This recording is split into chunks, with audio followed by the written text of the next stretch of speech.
Hello and happy Thursday. So today I want to show you some items from Great Britain that I ordered, and I'm really excited to get them. They're from Royal Mail, and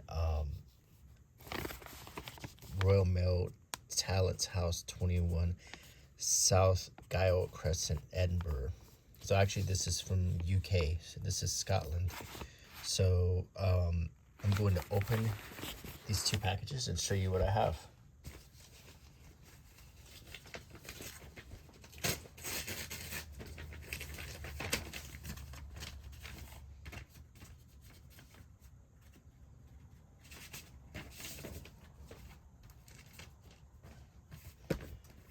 Okay, the first thing I have here is a set of stamps from the UK, Royal Mail stamps, and it's Myths and Legends.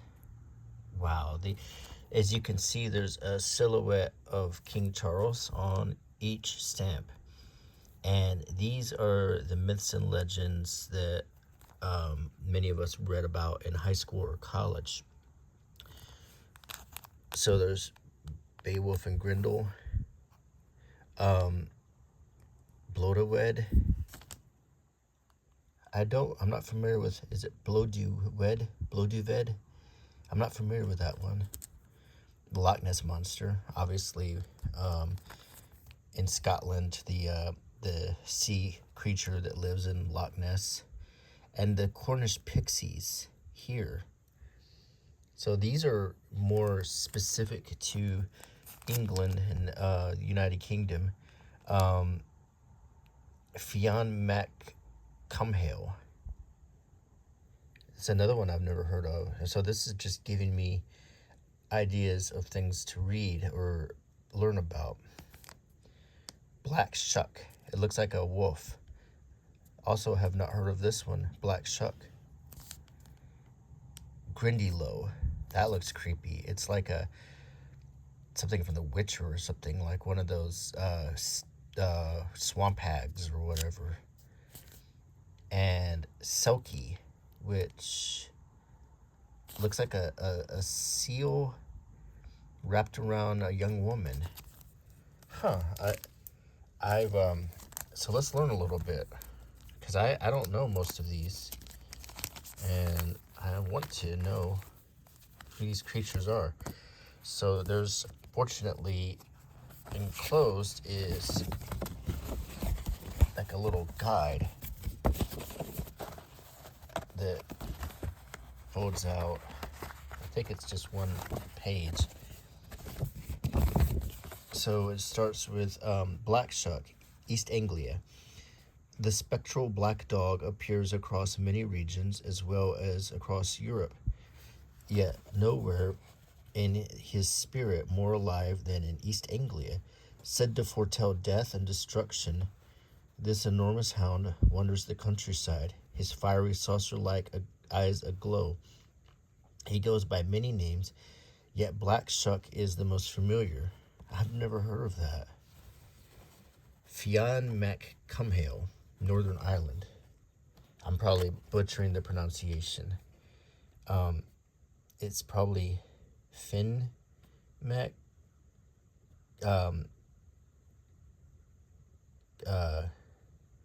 Cumhaill. If someone who can pronounce this Gaelic, maybe you can help me. Finn's heroic deeds were chronicled in the Finian Cycle, one of 4 major cycles of Irish myths recorded in the 12th century.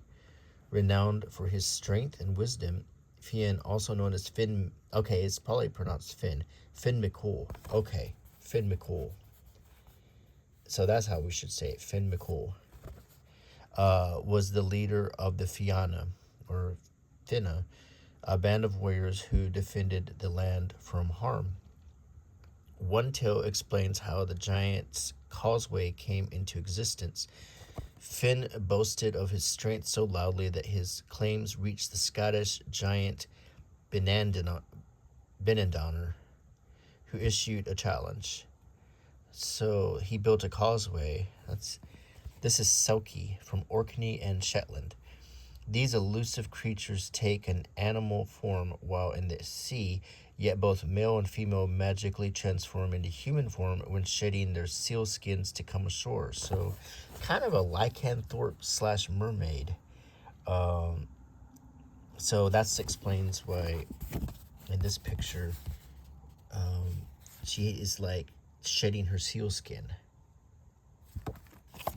Okay. Beowulf. Of course, we all know Beowulf and Grendel. It's been retold many times. The most recent one that I watched, and I know they made a movie later than that, but the one with Antonio Banderas, The 13th Warrior, was basically the retelling of Beowulf. Cornish pixies from Cornwall. These sprightly fairy folk are small creatures often wearing red pointed caps and clad in green rags, lichen or coats and breeches. Pixies love, or piskies, not pixies, piskies love to play tricks on humans, and tales abound of their mischief, from stealing and hiding household items to knotting horses' manes into fairy stirrups. We have...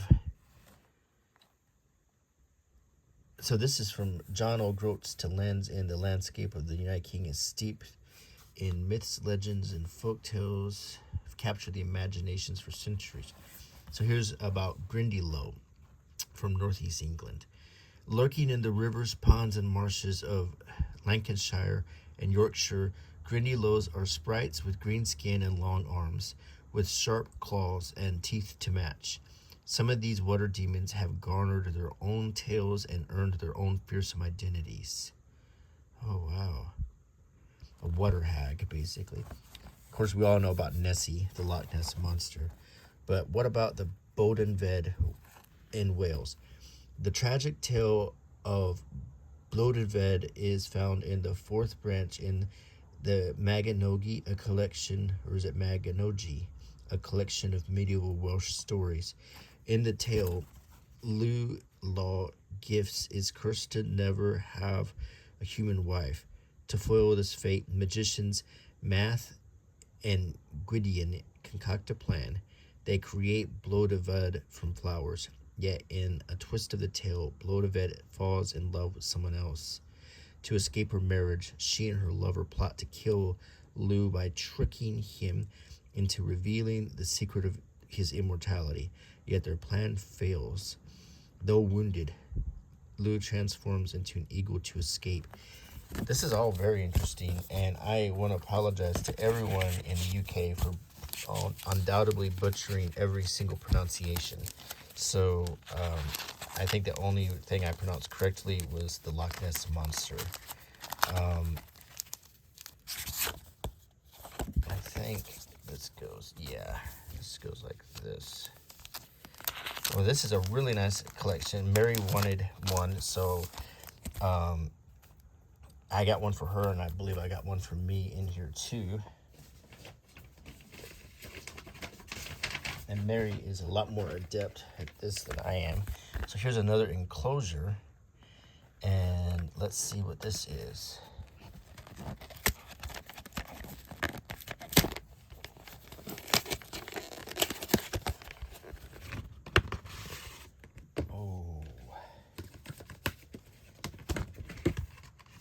So this is Myths and Legends, Beowulf and Grendel, and it's got a first day cover on it. It's got the whole set of stamps canceled with a Beowulf cancellation stamp on March 27th, 2025. And look at this coin.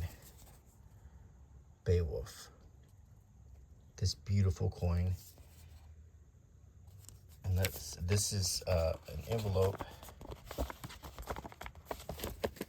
Be very careful in opening this.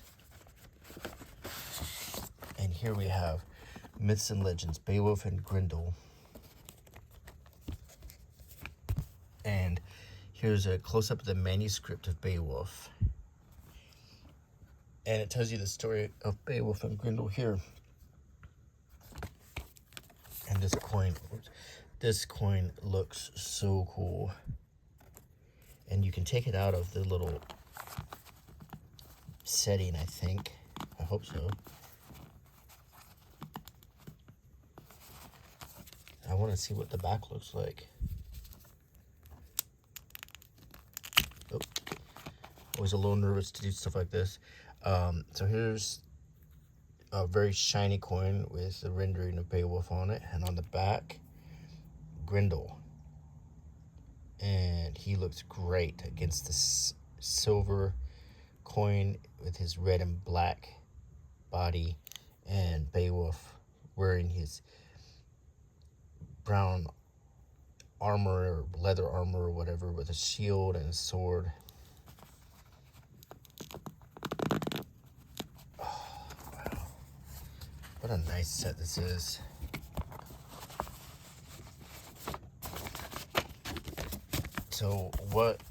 So far, we've got a fantastic Myths and Legends set here.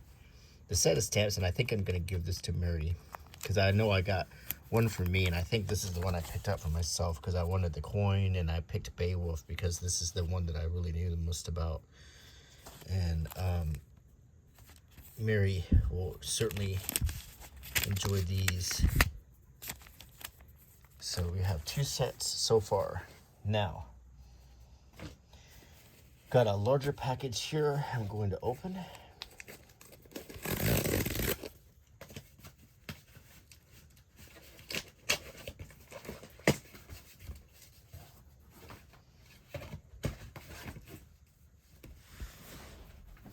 And let's see what we got.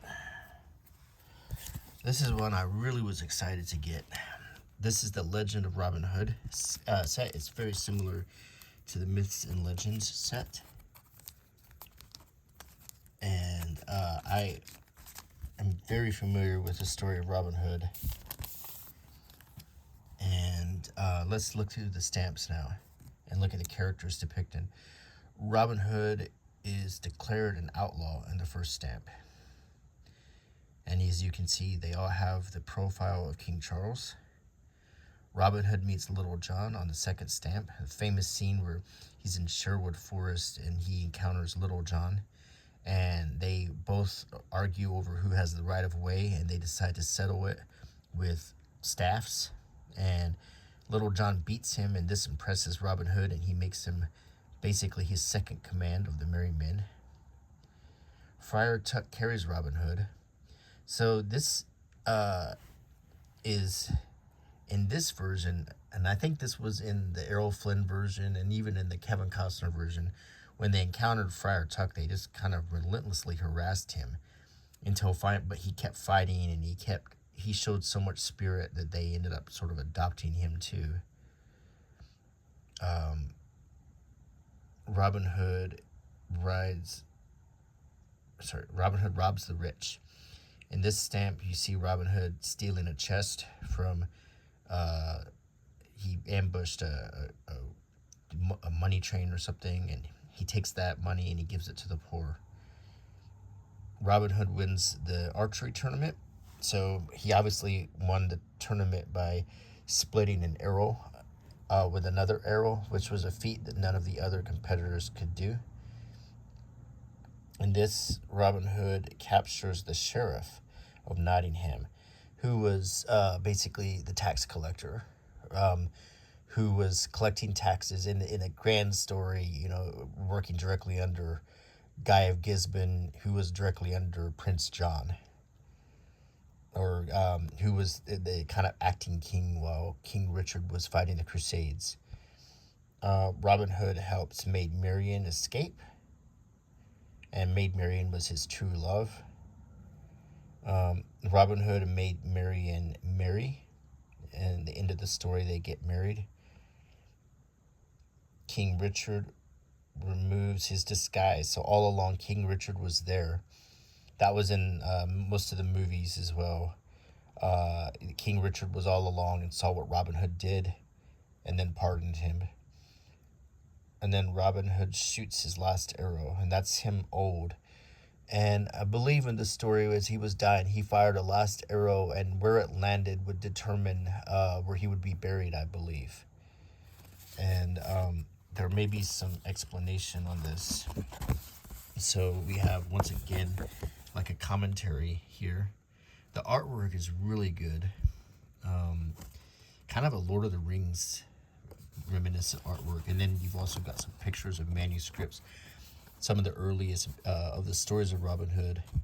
And so Robin Hood basically would have, if he had lived, he would have lived in the 1100s, and this would have been the times of the Crusades. It would have been after the reign of Henry the Fourth. Hold on, let me think about this for a second. Henry, okay, was it Henry the Fourth and Eleanor of Aquitaine? They gave birth to Richard, another son who died. He also had a son who was going to be called Henry the Young King. Then Richard, and then John, and there was another brother who also didn't live very long. And then Richard became king, but he was in the Crusades in France so much that he never really was in the country, and John became the king. And John actually was famous for signing the Magna Carta, which was one of the earliest government documents, setting up a government from what was strictly a feudal society. So really good stories. The story of Robin Hood is, I believe, is fictional. I think there's some people who've tried to find the source of it, but very much like King Arthur and so forth, these were stories like what we have now. John Wick isn't real either, but we celebrate these larger than life people, and we also have their stories go concurrent with real historical events. So in time, sometimes there's some confusion as to whether or not these people live. Nonetheless, we have two fantastic sets of stamps here. Okay, here's another one I was really excited to get. This is the Dungeons and Dragons set from England, Royal Mail. And once again, the profile of King Charles. And what we have on these stamps is pure beauty. Some of the most popular creatures in Dungeons and Dragons. Of course, we have the Red Dragon, the evil, probably the most classic monster. Evil but intelligent. The Red Dragon is the enemy you don't want to go up against in your campaign. The Owlbear, who has gained a lot of kind of a cult classic character in the last few. I think the Owlbear made an appearance in the Dungeons and Dragons movie. Vecna also has gained a lot of popularity because of Stranger Things. Gelatinous Cube is just another kind of silly creature used to clean dungeons by absorbing everything in its path. A Mind Flayer, another one famous because of Stranger Things. A Mimic, and a Displacer Beast, which is an interesting pick, but nonetheless, this is a legitimate D&D monster. And a Beholder, which is always a creepy one. And there was an older Dungeons and Dragons movie that came out in the early 2000s that featured some beholders, and I thought that scene was really good. Probably the best scene of the whole movie, because it showed the beholders as being not very intelligent, but very scary. And then let's take a look at all of the cool stuff you get with this. You get some characters. More stamps. Oh boy. And these are characters you can play.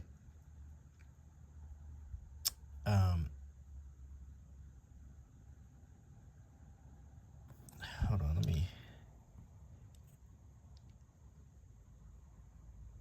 Tiefling Rogue. I'm actually not familiar with that one. Human Bard. There is a Halfling Cleric, an Elf Fighter, a Dwarf Paladin, and a Dragonborn Wizard. When I played D&D back in the 80s, I don't remember. I remember Halflings, Dwarves, and Elves. I don't remember the Tiefling. That might be a newer. Of course, we all have the Human Bard.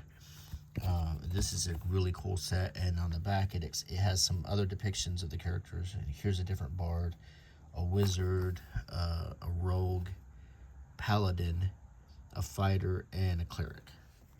So these are D&D characters on a really cool action scene here. And this is very cool right here, how they have put this on a card, and you've got your game dice. And I have my official TSR Dungeons and Dragon game dice here to show you. These are the genuine article with the TSR logo on them. One of my favorite in my little bag.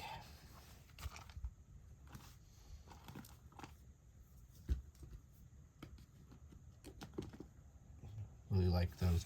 So here's your dice. D20, D12, D10, D8, D6, D4. And we have some text and commentary about the creatures on this part. And I like how it's drawn like character sheets, which I like, because on character sheets there was always room to your drawings. And then there's some information here about Dungeons and Dragons.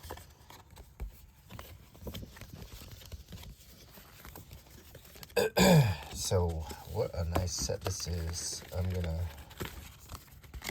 put it all back together, put it back in its sleeve.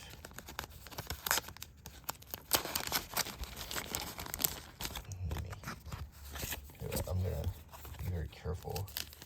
Don't want to crease or bend anything if I can avoid it.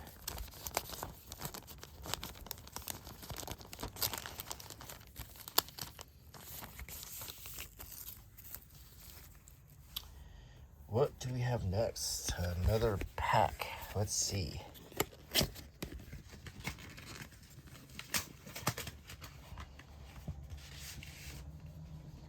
Oh, this is one I'm excited about.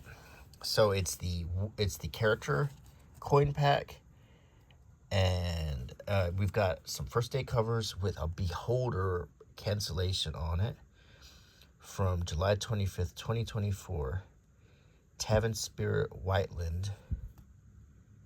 And this one, by the way, was canceled in London in the post office. So let's open this up. And there's some artwork on the back, which is really, really good. Oh, wow. I'm really excited.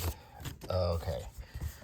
Challenges and perils faced by the adventurers. And on the coin, there's a mind flare. And then we got a picture of a gelatinous cube and a beholder. And on the back, where do monsters dwell? We got more information and more artwork. Now let's take a look at the coin.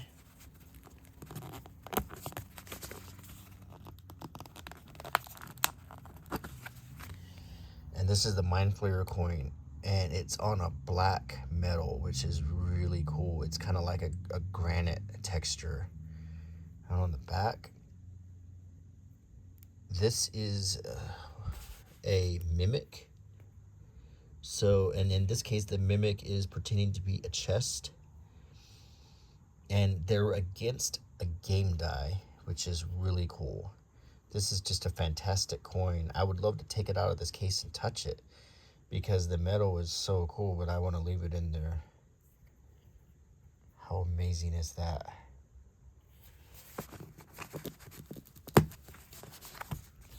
Now let's put this back in the envelope.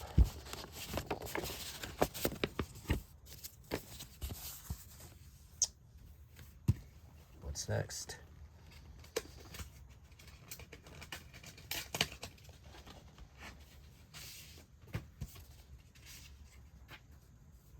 Oh boy. Diagon Alley.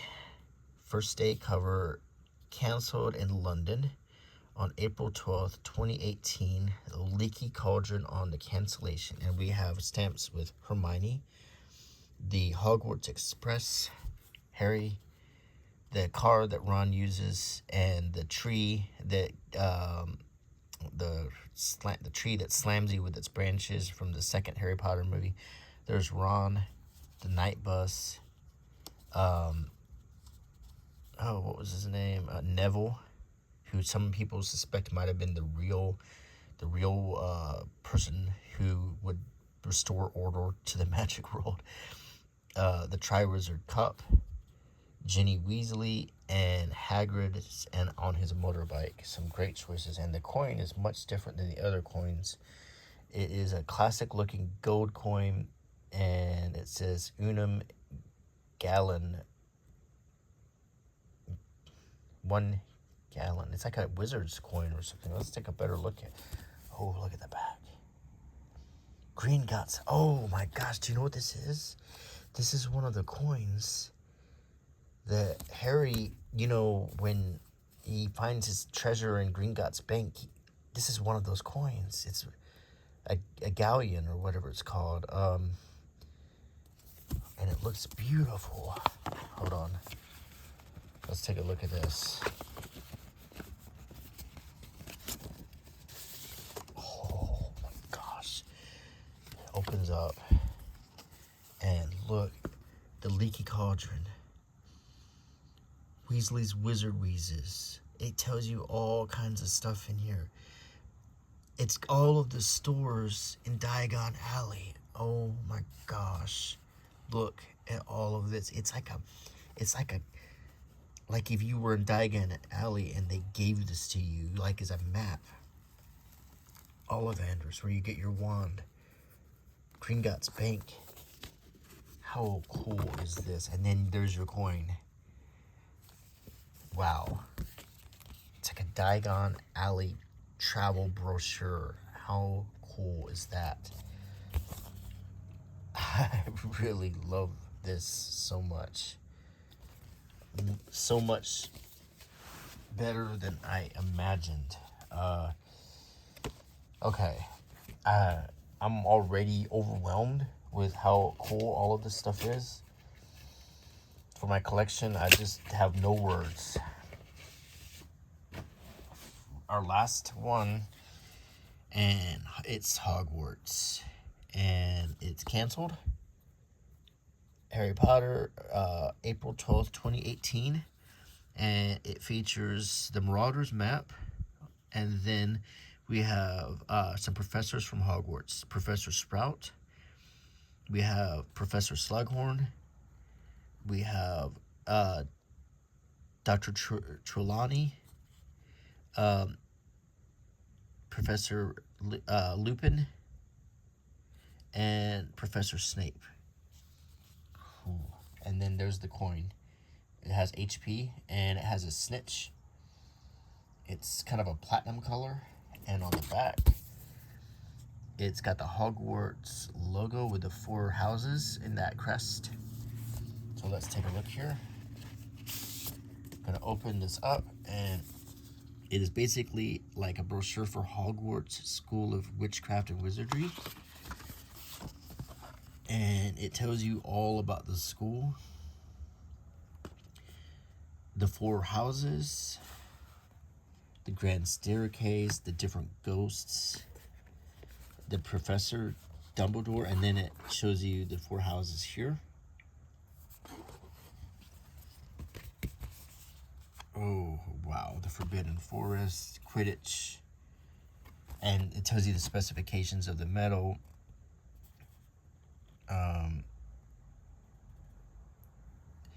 Limited edition, 15,000 brilliant uncirculated, 1,000 silver proof. So I'm not sure which one I can't remember which one I got. Probably the cheaper one. And it has the stamps. What is this one made of? I didn't even look. But anyway, wow. Just let me zoom out so we can take a good look at everything here. I'm going to sort of display everything.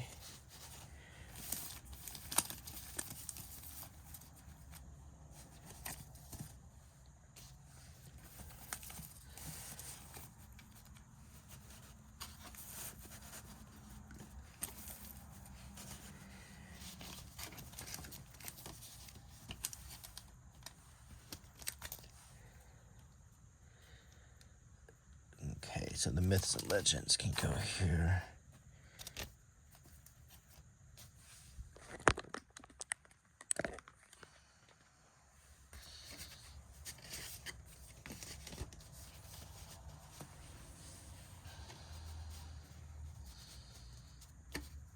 Wow, what a fantastic set this turned out to be.